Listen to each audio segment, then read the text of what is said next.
Hello there, everyone, and welcome to the AFC North divisional preview for the upcoming 2024 NFL season. I'm Alex, and I'll guide you through what I think is going to happen in the toughest division in football yet again. Yes, you heard me right. This is the toughest division in football. I think there is a very good chance that all four of these teams get a winning record yet again. Do I think it's going to happen? Well, you're just going to have to stay tuned and find out. First on the docket, the Pittsburgh Steelers. Oh boy, oh boy, oh boy, oh boy. What an interesting team. You know, they've been really trying to find their guys since Ben Roethlisberger retired. Mike Tomlin's still the coach. You got Kenny Pickett the last couple of years. Turned out not to be the guy. Well, now you have Russell Wilson and Justin Fields both playing at the quarterback position. Russell Wilson has been confirmed to be the week 1 starter. It's interesting. A lot of people are very not excited with this team. A lot of people really do not like what this team is doing and where they're going. I tend to agree a little bit. I'm not a massive fan of the team. Najee Harris and Jalen Warren is a good running back tandem. I like Jalen Warren. George Pickens is a great receiver. But you look at that receiving core and you're like, this is where someone like Brandon Ayuk would have absolutely made an impact. Because now you got a rookie in Roman Wilson who's being thrust into your third receiver spot, which isn't inherently a bad thing. You got Van Jefferson as well, pretty much acting as your wide receiver too. So it's gonna be tough sledding in the receiving game. Pat Freiermuth will most likely be the second receiving option for Wilson and Fields. Their defense is really good, though. Minkah Fitzpatrick, T.J. Watt. They got Patrick Queen from Baltimore. They stole him from a division rival. Cameron Hayward's still going. They got a good defense that can help them stay in some games here. But I think the success of this team is going to rely on how Russell Wilson and Justin Fields play throughout the season with that receiving core. Because it's not looking wonderful. I think the passing offense is going to be the most critical part of this team that needs to succeed. And, well, what a surprise. This is the year. I think this is the year. I've been trying to call it for a couple of years. I really have. I've been thinking it was the last 2 years. This is my third year in a row predicting that this is going to be the year the Steelers finish under 500. For the first time in forever. For the first time since Mike Tomlin's been head coach. I think this is the year. I don't love the team. I think the defense will help them win a couple games, especially against easier competition. But there just really isn't too much on this schedule that I think will work out. Though I do think they get a game against Baltimore. I think that for some reason, Pittsburgh is just... Doesn't matter how good the Ravens are. Pittsburgh just finds a way to beat them at least once every season. For the last half decade, it doesn't matter. They've been finding a way to beat them. And I think that's going to continue. But I think that's going to be their biggest win by a landslide. They get an absolutely brutal schedule to end the season. Yeah, I think that they're going to have a good start. 6-4, looking into their first 10 games. But I look at that division schedule. I think it's brutal. I think they get a win against Cleveland, but man, that is tough. Your 2 non-division games at the end of the year are Philadelphia on the road and Kansas City. It's tough sledding for the Steelers here to end the year, and I think it's going to come back and haunt them. I don't know if they'll be able to salvage a winning season this time around. I think that's their ceiling. I don't think they do any better than 9-8. But I do not see them going to the postseason. I feel like this is finally the year that they finish at the bottom of the AFC North. Next up, let's head on down to the Chesapeake Bay to talk about the Baltimore Ravens and their potential Super Bowl aspirations for this season. I'm telling you, this has to be the year for Baltimore. They've had a couple years now where things haven't gone their way. Last year being the biggest case of it. And they need to get it going. They need to find a way to get back to the Super Bowl. They did find a way to win the AFC this year. And they just got better. They just did. Lamar Jackson, Derrick Henry, the big acquisition. And that was really all they needed, honestly. They kind of neutrals out the loss of Patrick Queen. But they're still a phenomenal team, top to bottom. And that offense is going to be lethal. Lamar Jackson, the dual threat nature. You got Derrick Henry in the backfield, and now you got a couple receivers. You got Zay Flowers. But you got to hope that Lamar Jackson can perform at the top level in the postseason. And then, of course, you got one of the best tight ends in Mark Andrews. You got Justin Madubuike, who just had a career year. I mean, there is a lot to look forward to with this Baltimore team. They're one of the few franchises out there that's just waiting for the postseason to start. You know, they're going to have fun watching the regular season, but really they're just waiting for the postseason to start. That's when they're really going to get involved. And that's exactly what I think is going to happen. I think this is the one team in the league that can win 15 games this year. This team is phenomenal. I think they win that first game opening night against Kansas City. I think they get their revenge, as it has been kind of an occurrence over the last handful of years with these top-tier AFC teams against Patrick Mahomes, not Lamar Jackson, to beat Mahomes in the regular season, but Mahomes gets the best of them in the playoffs. I don't know if that's going to happen again, but what I do think is going to happen is Baltimore comes out swinging and gets their revenge week 1, and Kansas City loses in their opener for the second straight year. I think they slip up early against Dallas. If not, they could probably win 9 in a row. 9-10 in a row. They really could. If they get through that stretch of Dallas, Buffalo, Cincinnati without taking a loss, they very well could lose any one of those 3 games. But, you know, it's interesting. And frankly, I have them losing that last game against Cleveland because at this point, I think they'd be resting their starters at that point. After beating Houston the week prior, being 13-3, I think they would just be content with resting starters. So, you know, I think that they'd be in a position to do that. They very well could get to 15 wins if they find a way to knock off Pittsburgh and beat a team like Dallas. But, you know, it's interesting. I think this shows that this division's tough. I feel like the Ravens split with all 3 of their division opponents and lose just that one game to Dallas, and that's it. There you have it, 13-4 for the Baltimore Ravens. But, I mean, they're just looking and getting ready for the postseason. This is going to be interesting. I'm going to be really excited to watch this team in the upcoming season.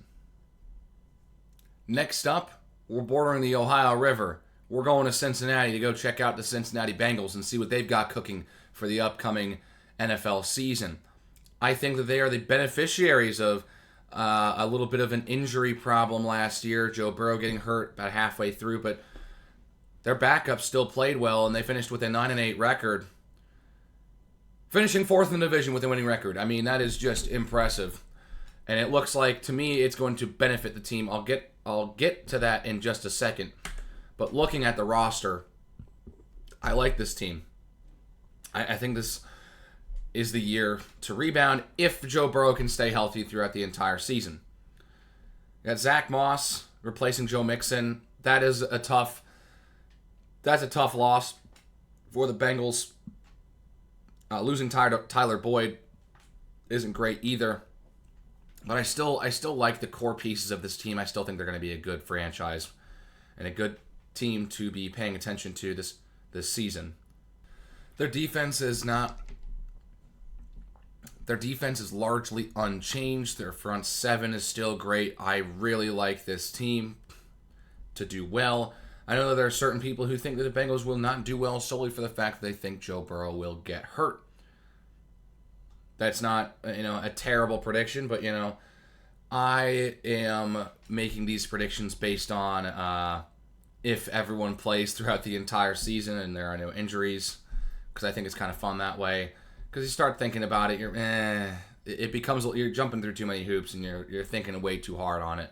So yeah, I think the Bengals are going to be a really good team this year, and I think it's going to be a bit inflated from the fact they're playing a fourth place schedule. They're playing teams like the Panthers, the Patriots, and the Titans instead of the better teams in those respective divisions. And I think that they sweep those 3 games, and that's going to be huge for them, that they don't have to worry about taking on first, second place teams. They're going to benefit from playing some weaker competition from the tough end of last year, but they still were a good team. They finished 9-8. With that being said, I think 3 of their 5 losses come from within the division. I think they get swept by Cleveland this year. I think that it's going to be interesting. They get a loss to Kansas City and Baltimore. They do get the Ravens in one of the 2 games this year. I think their schedule is a little favorable this year. I think 12-5 is their ceiling. I don't think you kind of switch around certain games and who they're losing to and whatnot. And I think 12 wins is probably the ceiling for this Bengals team. I don't think there's a world where they don't finish with an above 500 record if everyone stays healthy. And again, that's a big if everyone stays healthy. But again, I still do like this Bengals team. And I like them to play well, get a couple really big wins, and convincingly make the postseason. And finally, we travel up north to Cleveland to check out the Browns, a team that is kind of in a state of flux right now. They're it's hard to kind of see what this team's going to play like this year, but one thing is for certain, it's not going to be the same like it was at the end of last season. No more Joe Flacco. Deshaun Watson is back in the saddle. And you could argue that people in Cleveland are not happy that their starting quarterback is back instead of a backup. Not something you say or hear about all the time. That you'd rather have the backup, the emergency backup in than the starter. But, what do I know? I think a big thing that the Cleveland Browns are going to want this year is Nick Chubb to stay healthy. I think he's still going to miss the early portion of this season, but he needs to be able to stay in for more than a game and a quarter. That injury was brutal last season, but that shows the resiliency of this Cleveland team.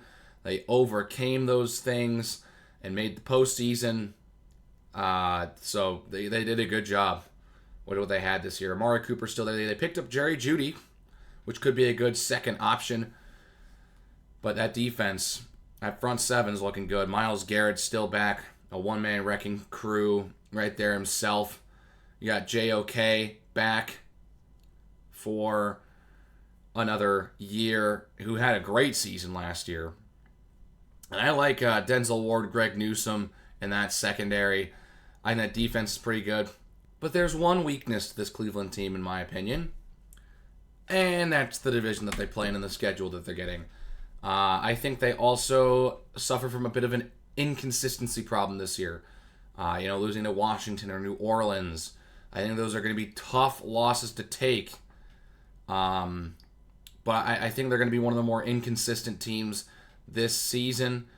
I think, they finished strong to end the season. They beat Cincinnati twice. They beat Miami. I think they beat Dallas week 1. I think they're going to have a couple big wins this season, but I also think they're going to have a couple lows. It's a hard team to get a read on. I have them winning 8 games this year. I don't think they can go too much lower. I think about 6-7 wins here is their floor, with their ceiling being 11. I think that's a fair assessment there. And they could play really well this season, and it all really depends on how consistent Deshaun Watson is. Because the team just seemed to play better when Joe Flacco was in than as opposed to when Deshaun Watson was playing quarterback. So I think that it's going to really ride on Deshaun Watson this season. If he can get back to his Houston form, then this team can go places. If he plays the way he has during his tenure in Cleveland, I think it's more just a mediocre season. Not great, not bad, but that could also be a death sentence for a franchise like this right now. But who knows? We'll see. they very well could prove me wrong. One of the harder teams to call and predict this season, but I have 8 wins for the Cleveland Browns. And so let's take a look at the final division standings. I have the Baltimore Ravens winning the AFC North this season, and I have them taking the number 1 seed in the conference by, in large part, to beating Kansas City in that Week 1 game. I think Cincinnati's going to be a really good team. I think they get the top wild card in the AFC. I think Pittsburgh and Cleveland could end up with winning records each themselves, but I think with how the schedule works out, and I feel like there's a little bit more inconsistency there than there was a year ago, I think both those teams will finish just under the 500 mark, but not a bad decision and a bad division, by any means. I like this division a lot. This division is going to be tough. I think what separates it from the rest of the other divisions, I think Cleveland is a winning record team in most of the other divisions in this conference. Pittsburgh may also have a winning record as well, just from the whole Mike Tomlin thing, especially if they played in a different division. But I think this is the year that the Steelers finally break that streak, go under 500 for the first time under Mike Tomlin, and partially due to some of the new changes, but also more partly to the fact that they got a tough schedule to end the season, and I feel like they're going to just struggle. But there you have my final division standings for the AFC North this season. So, who wins the AFC North this season? Is it Baltimore again? Does Cincinnati come up and steal the division crown?